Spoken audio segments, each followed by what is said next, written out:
Olha, enquanto a Larissa fala, você acompanha aí novos bombardeios, um bombardeio atrás do outro, gente.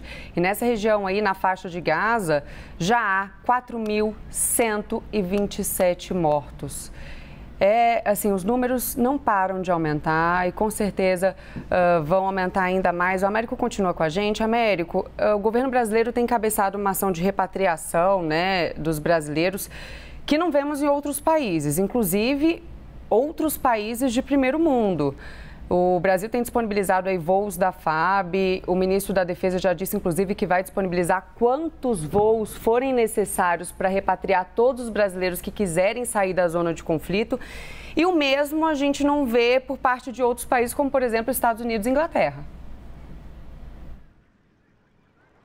Exato, Tainá. Foi muito bem elaborada essa operação de retirada dos brasileiros que queriam voltar ao Brasil. O Brasil foi um dos primeiros países a organizar essas retiradas, elas têm sido muito bem sucedidas. Existem outros países que demoraram muito. O Reino Unido, por exemplo, que você citou, acabou, depois de muito tempo, fazendo alguns voos em que eles, inclusive, cobravam passagem das pessoas que queriam voltar, como se fosse um voo comercial, ao invés de colocar, obviamente, a questão humanitária como principal preocupação.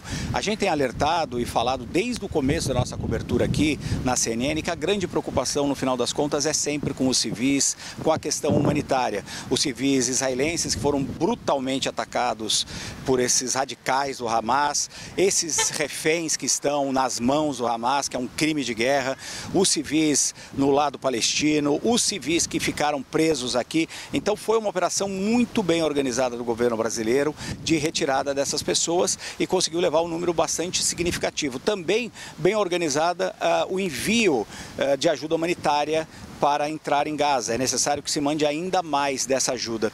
E pegando uma carona nessa observação aí do governo brasileiro, o Brasil obviamente não gostou nada do veto americano à resolução proposta pelo Brasil, que foi uma resolução no Conselho de Segurança da ONU bastante equilibrada. Era uma resolução que, primeiro, condenava inequivocamente o Hamas, que é o que tem que ser feito mesmo, aquele tipo de ato não existe a menor justificativa, exigia a libertação imediata dos reféns, que é uma das grandes preocupações e precisa acontecer imediatamente, pedia a cessação de hostilidades por alguns momentos para ajuda humanitária, que é outra grande preocupação, e acabou tendo o veto único e exclusivamente dos Estados Unidos, que impediram, inclusive, a condenação do Hamas. Então, nós temos ali uma erosão de poder muito forte do Conselho de Segurança da ONU e da ONU em geral, e o Brasil, obviamente, ficou incomodado com o veto, mas foi também bastante diplomático, culpando a inação do Conselho de Segurança ao invés de apontar o dedo diretamente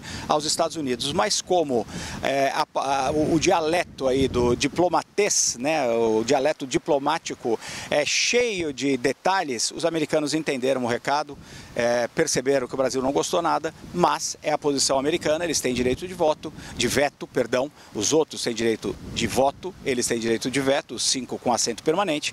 Isso só indica que de fato é necessário. Isso é um alarme de bombas.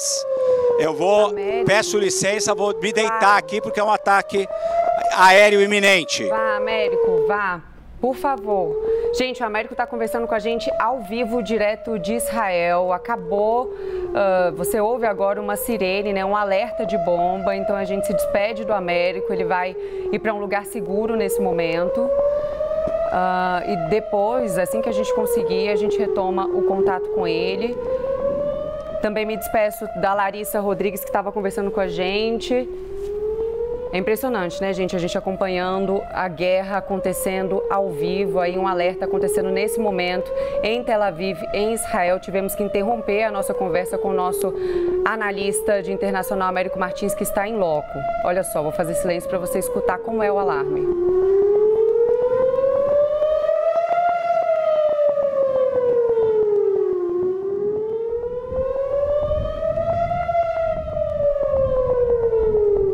Impressionante, gente. Depois que o alarme toca, Normalmente é cerca de 1 minuto e meio que a pessoa tem para se proteger e ir até um lugar seguro. Se ela estiver no meio da rua, ela tem que deitar no chão, né? Normalmente é isso que a gente escuta dos relatos dos brasileiros que têm conversado com a gente aqui na CNN. E agora você pode ver nas imagens que já não há mais ninguém na rua.